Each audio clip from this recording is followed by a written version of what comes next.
Welcome to the Geeky N8 Show. We're Tom and Lacey of Do You Nerd. Let's get geeky. Welcome one and all to the Geeky N8 Show with your host Geeky N8. Buckle up, it's going to be fun. Hey geekies, I don't know why I'm in a blue lighting, it was supposed to be purple. That's a problem for another time. Welcome, we're going to start very quickly into the Marvel Multiverse stuff, but before we do, look, you can now get a Geeky N8 t-shirt, but even better, you can get a Geeky N8 hoodie, and Geeky N8 mug all over on our Teespring store. The link in the description below. Now, I have to say this before I hop into any discussions here. There are obviously spoilers for phases 1, 2, and 3 of the MCU here. This carries on quite cleanly from the Marvel Timelines video that we did. And there will be a link at the top here if you want to go and check that out first. That's where I explain how time travel works in the MCU. And I had an initial talk about how the multiverse could come into the MCU. There is going to be spoilers for Loki. There are going to be spoilers for Spider-Man No Way Home. There's going to be some discussion about Doctor Strange and the Multiverse of Madness, around some of what's been in the trailers and what we've seen there. And there's going to be a little bit on what if. You don't need to worry about things like Eternals or Shang-Chi because they don't have any interaction with the timelines, the time travel, or the multiverse. So yeah, okay. Why don't we hop into that part? So, okay. Here it is. Here is the timeline. Now, my hands are all over this. I will drop over the top more detailed, clearer images, and then you can follow along. So, differences to the old timeline as we go to the beginning of the universe now. Kick in at the 40s with Cap being created. We have the 70s where we know that Hank Pym developed the Pym particle to be able to shrink down, and it was used to disarm the bomb, and that's how Janet got trapped in the quantum realm. Going to 2008, we get Iron Man, who is the so-called first superhero of the MCU. We know that's absolutely not true because obviously there was Cap before Iron Man, although that seemed to have been got forgotten to time in a kind of strange way. We also know that there was Ant-Man, there was clearly Goliath from Ant-Man 2, and a whole bunch of other heroes. So Iron Man was nowhere near the first hero, but he did reignite all of that. So, whatever. I could put on, obviously, in the 90s here, the whole Carol Danvers Captain Marvel storyline, because it does give us the arrival of the Tesseract on Earth. Well, sort of the arrival of the Tesseract on Earth. And we've then got Battle of New York, where we have the Space Stone and we have the Mind Stone. I should have put that on there. Oops, of course I would forget something. Anyway, Space Stone and Mind Stone. 2013 we have the Reality Stone. Oh, also the Time Stone is here. 2013 we have the Reality Stone, so that's the whole For the Dark World, a bad film, but it was important to have the stone there. I think they could have just done something better, but whatever. We've then got Guardians of the Galaxy, where they brought in the Power Stone, and that iconic moment where the whole team hold hands and use it, and as we find out later, only is usable because we have a celestial Ego has fathered our wonderful Star-Lord. Anyway, so we run from 2014. We've got 2018 where Thanos does the snap and causes all the problems.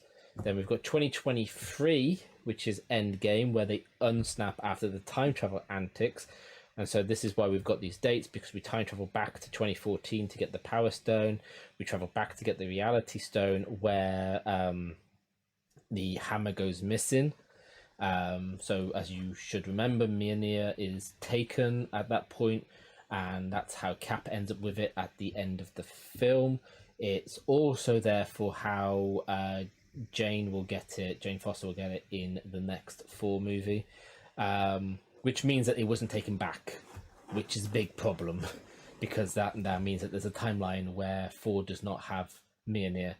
Not good. Very not good. Anyway, they go back to 2012. This is where the Tesseract gets into Loki's hands, causing the Loki TV series. So we'll come to talk about that in a second, because there's some important things there, although personally, the Loki TV series for me feels like it kind of didn't have to happen, which is a ridiculous thing to say, and I will get into why what I mean from that. Anyway, because of the Tesseract getting taken, then you have to go back to the 70s, where the Tesseract is known to be, and to come back to the future, they have to steal some Pym particles. Now, this causes another timeline, because there's a timeline now where there isn't enough Pym particles. Now, my hypothesis is in that timeline, we end up with them not being able to disarm that bomb, and it goes off, causing some really big problems. But anyway, we haven't got anything that covers into that. And then finally, we have Cap going all the way back to the 40s to hook up with Peggy and create the Cap and Peggy timeline that runs off until Cap comes back, gives the shield to Falcon and Winter Soldier, and they go and do their thing. And then we've got No Way Home and Doctor Strange, which will carry on straight after No Way Home, more or less, which should be pretty interesting. Okay, so that's the timeline. So let's go and talk a little bit about the multiverse itself. So what is a multiverse? Okay, so a multiverse is a hypothetical piece of physics. What it is, and to be honest, if you believe that free will exists, then we kind of need a multiverse. And well, why do we need a multiverse? Well, what basically it means is when I make a decision, let's say I decide to turn left, there's a reality at that point in time that spawns where I chose to turn right. Now, why is this important for free will? Well, basically what it would mean is in time travel concepts, I could go back in time and take the different choice, and that branch will be there and it will exist, and so on and so forth. It also means that I actually had the ability to make those choices. If there's only one timeline, then I never have the right to make any choice. It just carries on. And that takes us nicely to the Loki TV series, because the Loki TV series, what we find out by the end of it is that Kang the Conqueror, who is not Kang the Conqueror in Loki, has basically been cleaning up any possible branching of the timeline. So anytime somebody makes a different choice, anytime something changes because of time travel antics or any of that kind of stuff, the TVA have deleted it. So basically the TVA's job was to stop free will. Why was that? Well, basically what we find out from the Loki TV series is that if the multiverse exists, then eventually everybody will become aware of each other and they will start warring for dominance, and basically the destruction of the multiverse will happen. Now, we've seen this in the comics, so it's inevitable, and I have hypothesized for a very long time that phases 4, 5, and 6 will be the multiverse saga and will result in a event that will cause the multiverse to collapse and give us a brand new universe, which will have characters from different parts of the multiverse all in one new unified universe. Now, of course, the moment that happens, it will start branching off again anyway and create a multiverse, so it doesn't 100% matter in that sense. But basically, some changes, some events can be minor. So like me turning left or turning right probably has very minor impact on the entire world. But for example, somebody choosing to let's take obviously classic one, Hitler, right? So we all know that Hitler made quite a few faults throughout his time, apart from all the general evil. But I mean, tactically, when he decided to start attacking Russia, that basically guaranteed his downfall because he lost an ally in that war. There could very easily, therefore, be a multiverse where he didn't. You've probably seen shows like Man in High Castle. That's basically what happens. That is a multiverse. That's a different world, and we can like hypothesize how that would go and consider all of that. So that's what we've got here right now, is the events in Loki stop the TVA from deleting these branches, which means that every branch seen in Loki now exists for real. So what that basically means is all those Loki variants by the TVA being, by Kang being defeated, those branches have carried on. So if I hop back again to our top-down view, what that basically means is where Loki took the Space Stone and landed on that planet, there is now a branch here off of this TV series where there is a Loki that wasn't chased by the TVA and has just carried on doing whatever he's wanted to do. So we've got TVA Loki, and we're going to have a branch here which is non-TVA Loki. Now, why does it have to be a branch? Why is it not part of the core universe? All these universes, by the way, are numbered in Marvel Comics. So the main comics universe is 616. The Sony Spider-Man films have their own Marvel Universe numbers. I think MCU was like 2000 and something, but there might be an update to the numbers now because of the discovery that the MCU has been a prime timeline. But basically everything starts somewhere up at the beginning and they all branch off. So like the Marvel Comics will have had some minor event change somewhere early on in the universe that spawns itself completely separately, and then obviously each of these core or prime timelines then have all their additional branches. So this takes me actually kind of nicely into the what if. So the Doctor Strange what if, right? That one was an interesting one, and we see him like consuming so much power to try and save what's her name? You all know who I'm talking about. I'm pretty sure his doctor friend. So what basically happened in that part is the branch had an event, and that event has to happen for that collection of timelines. So for example, the snap is going to be one of these things that has to happen. Without the snap happening, the time travel doesn't happen, and then none of these branches really occur. But there's going to be a whole lot of universes that all share the snap happening, even with some like minor changes. For example, we see across a lot of the what ifs all share the snap happening and then unhappening, and then we've got a couple which have some differences. For example, we have the Ultron what if, where he gets all the Infinity Stones and defeats Thanos before Thanos can do anything, and therefore becomes uber powerful. So there's flexibility in changes of events, but where a bunch of branches share a key event, for them they can't go back and change that key event without damaging and destroying their timeline. it's kind of odd and kooky.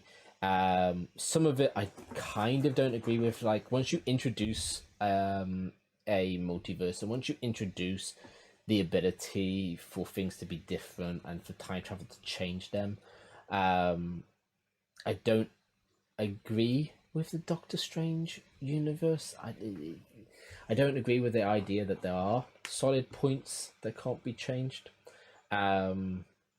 But that's from a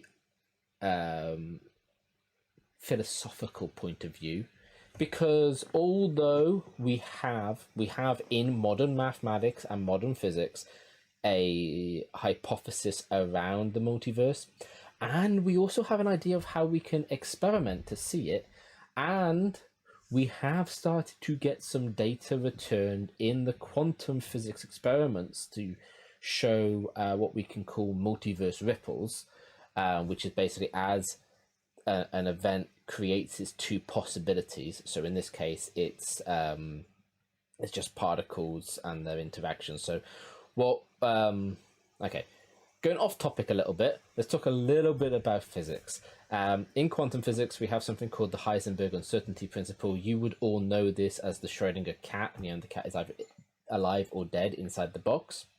And when you take the measurement, you get it. So the idea of the multiverse is when I open the box, in one universe, the cat is alive, and in the other universe, the cat is dead.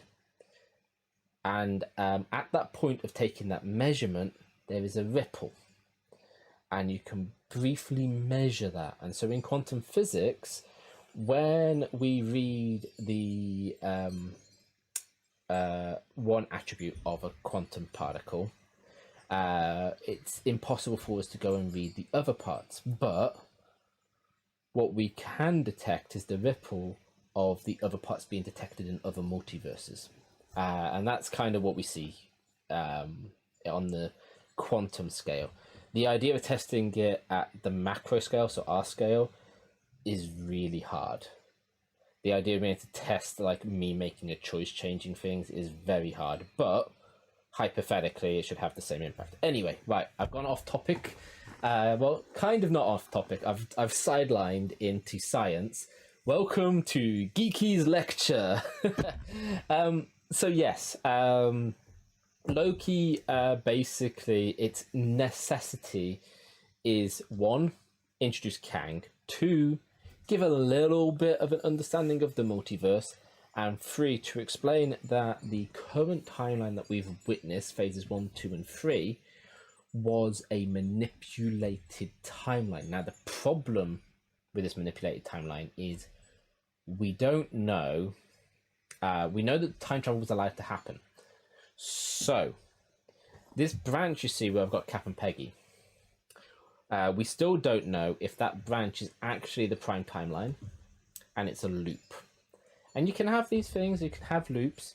So that's a viable feature, and that might not have been a deleted timeline. Now, I actually think that the TVA rocked up the moment that Cap turned up there, trashed the timeline, and then we have the events of Loki happen, and Loki defeats Kang, and the TVA is reversed, and so then this timeline gets to carry on, and that's how Cap returns the shield at Iron Man's funeral.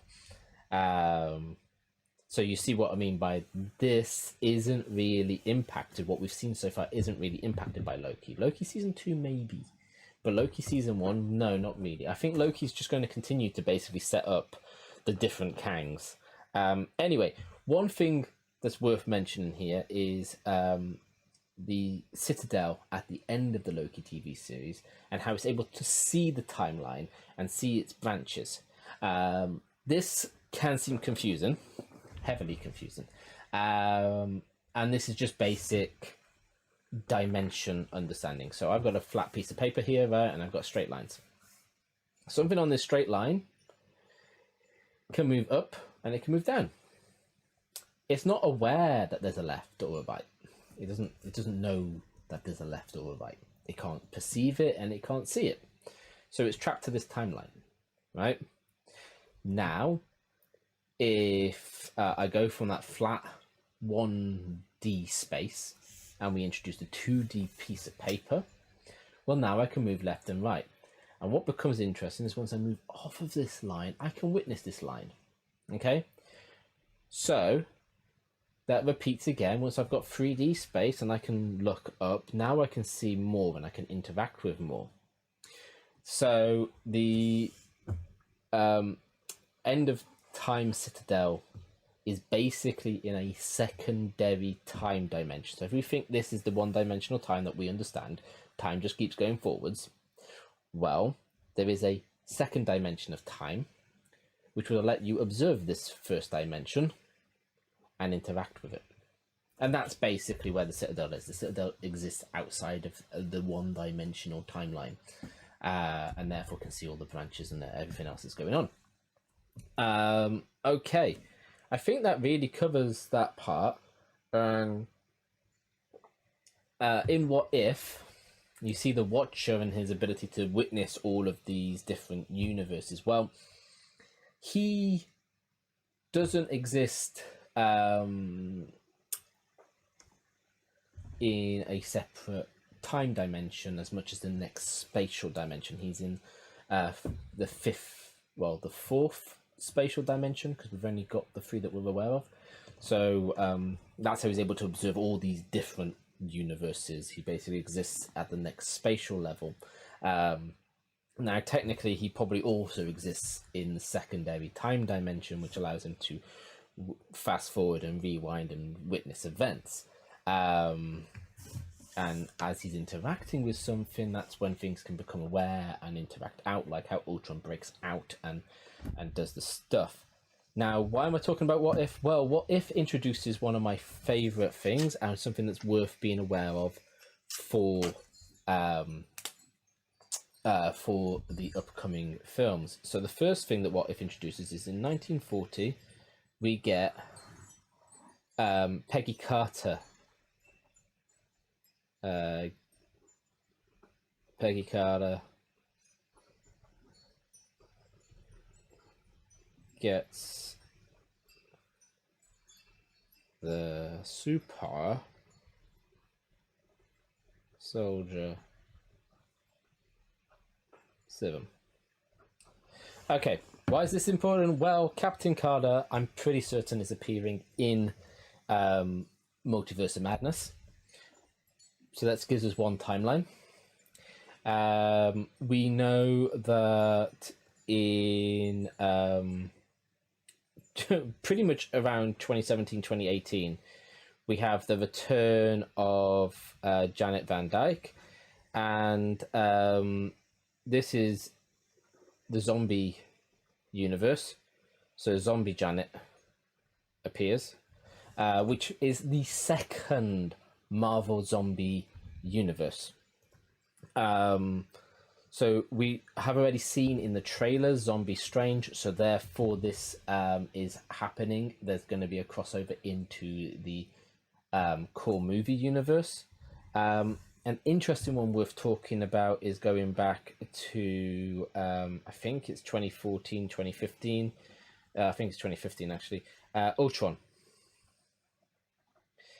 So we know in our core timeline Ultron fails, and that causes all of its problems.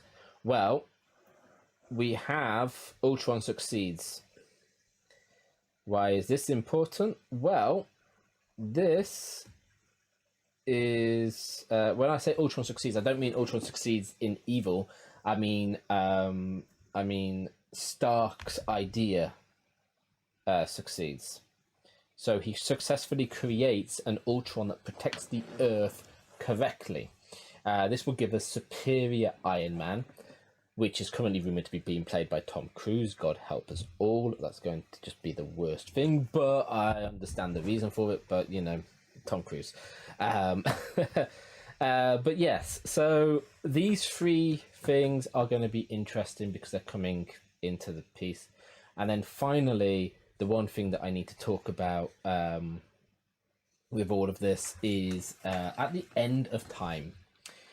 End of time? What do you mean by that? Well, time has a time that starts at the beginning of the universe, at the beginning of the Big Bang. Okay? So let's say that's where time begins. That's time t equals 0. Well, as the universe carries on, we eventually get to the end of the universe. Time equals n. This could be what we call the big crunch.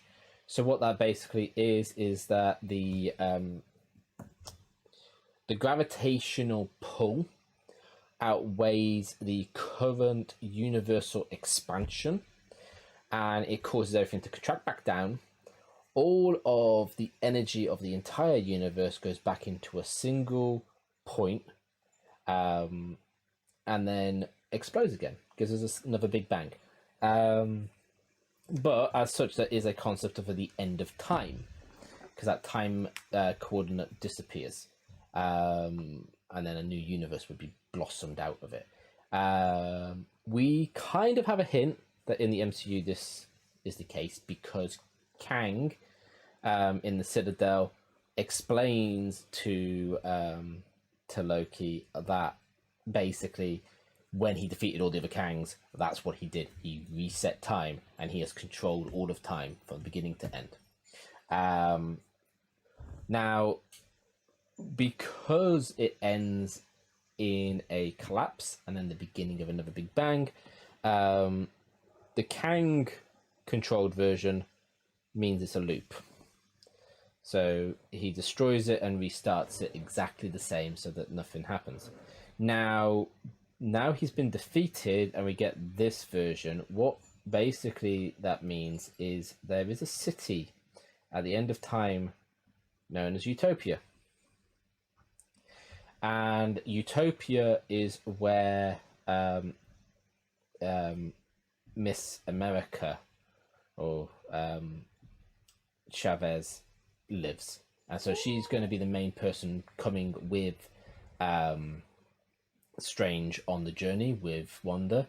Why she's important is that her superpower literally lets her hop between different realities.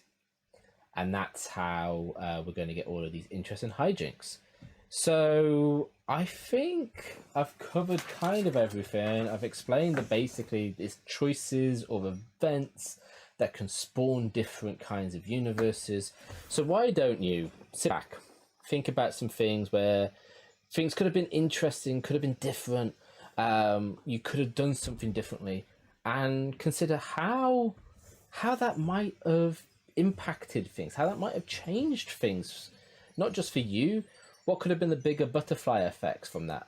And that's what the Marvel writers are having to work out with all of this. And that's interesting because if you don't make sure that you've considered each individual part as you progress on, you can basically really fluster the story and really mess stuff up. So as you can see, I love this stuff. I did an astrophysics degree, and I heavily focused on time travel, warp drives, black holes, wormholes, and so this is cool for two reasons for me. The degree that I studied, and that I've been reading Marvel comics since I was 6. Yeah, 6. Basically, my first Marvel comic was an X-Men comic. We were on a holiday at a beach, and if anybody knows anything about the UK, it's guaranteed for Easter or summer holidays to rain a lot. And so it was raining at the campsite, and the local shop on the campsite happened to be selling comics. So I got my first ever comics. Well, I'll say first ever. They weren't my first ever. Sonic the Comic was my first ever comic, alongside the Beano. But I saw these. I was intrigued. I picked it up, flipped through. I liked it. I bought it. And during that week, I think I acquired about 10 different comics, some Batman ones and that. I don't have any of them anymore because they all found their way to a charity shop while I was at university without anybody talking to me. Definitely no grudges there.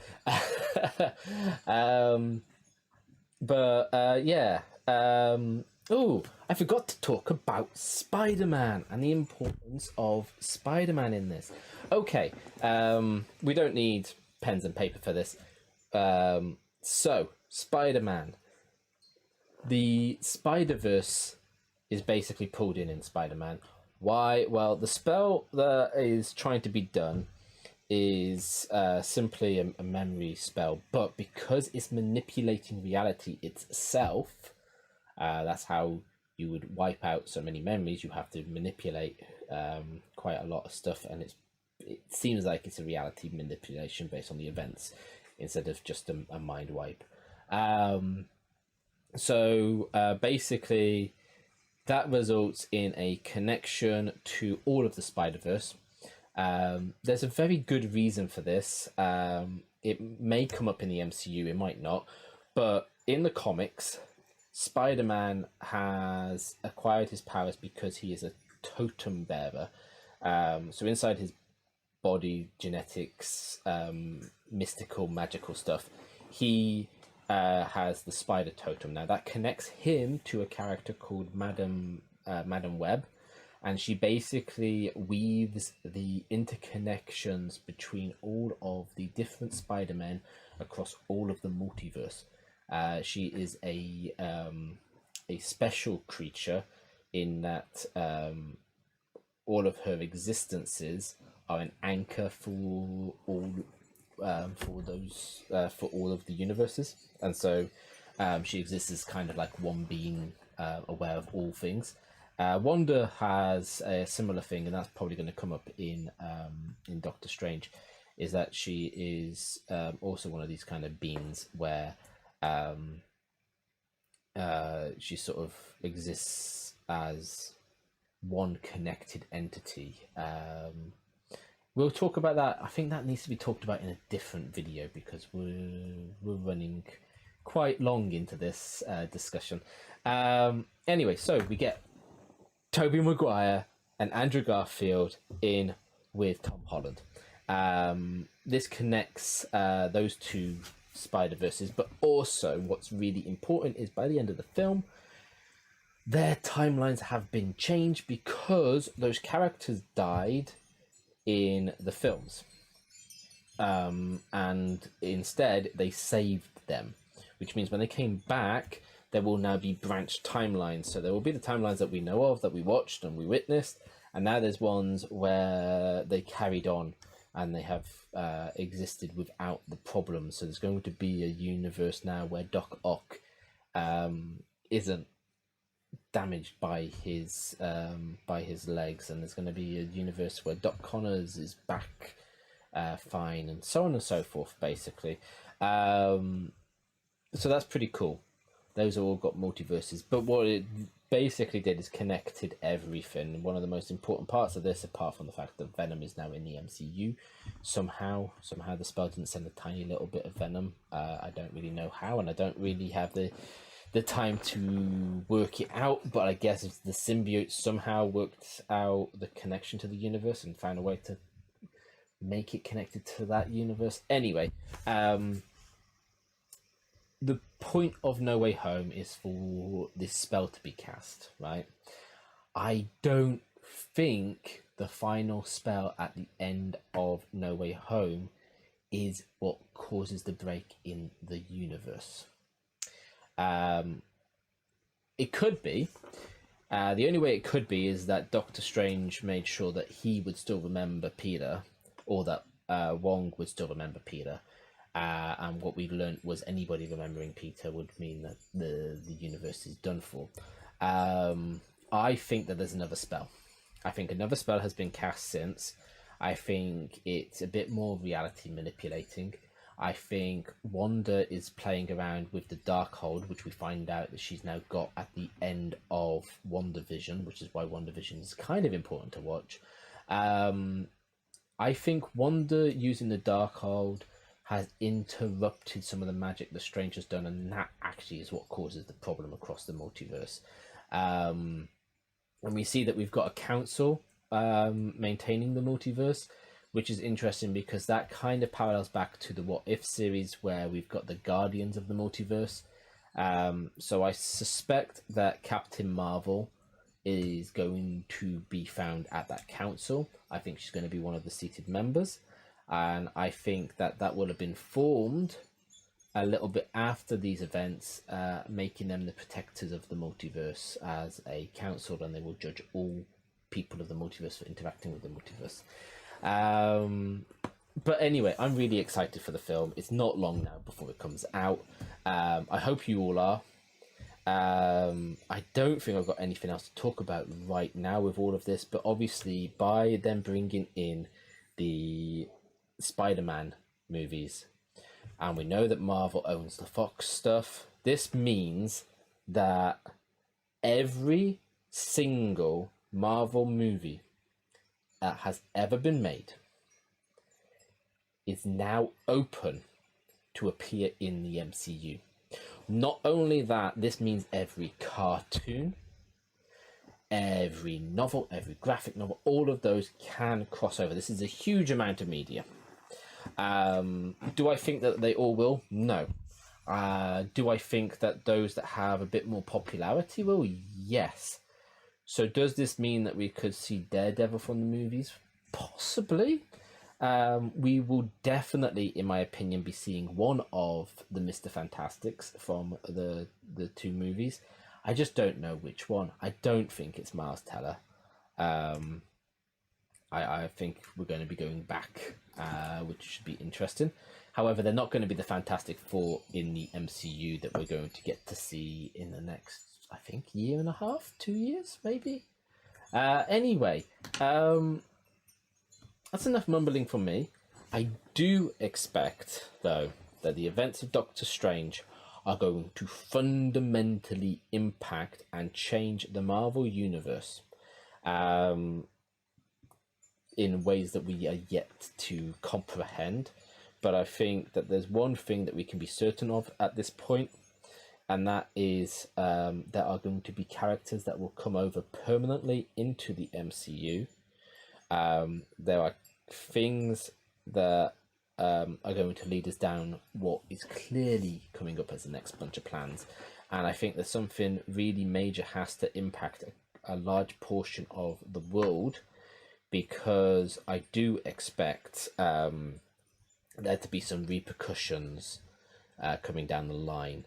So I'm expecting Thunderbolts to join the MCU. So the Thunderbolts are a villain team, much like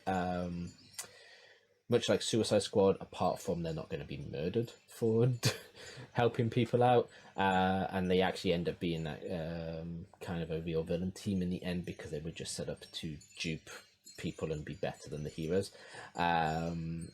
There is also, I think, Young Avengers coming, and I think one of the events that will come out of Doctor Strange is that Wanda's children will become permanently part of the MCU. Anyway, let us know what you think in the comments below. Did this help at all with explaining stuff? Is there anything more you want to understand or know? Is there, maybe you want me to hypothesize how some of these timelines that we haven't seen could develop? Remember, like, there is a universe where Thanos doesn't exist anymore because he came into the Prime timeline and then was snapped away from existence. So that's going to be interesting to see. Anyway, yes. Reminder, we've got a merch store. If you want some Geeky N8 merch, I am going to be producing some new art at some point. I'm just going to flip back to our top down. You see those carts and that are floating behind, which is art that I designed a long time ago. Those are going on t-shirts at some point in the future. I want to give them quotes they're going to be saying. So if you can think of any funny quotes that you would like them to be saying that could appear, because they are getting characterized, let us know below, and I will make sure that on the t-shirt itself, your name or your YouTube or whatever also appears as a way to market you for those ideas. So yes, until next time, keep it geeky. Keep it geeky.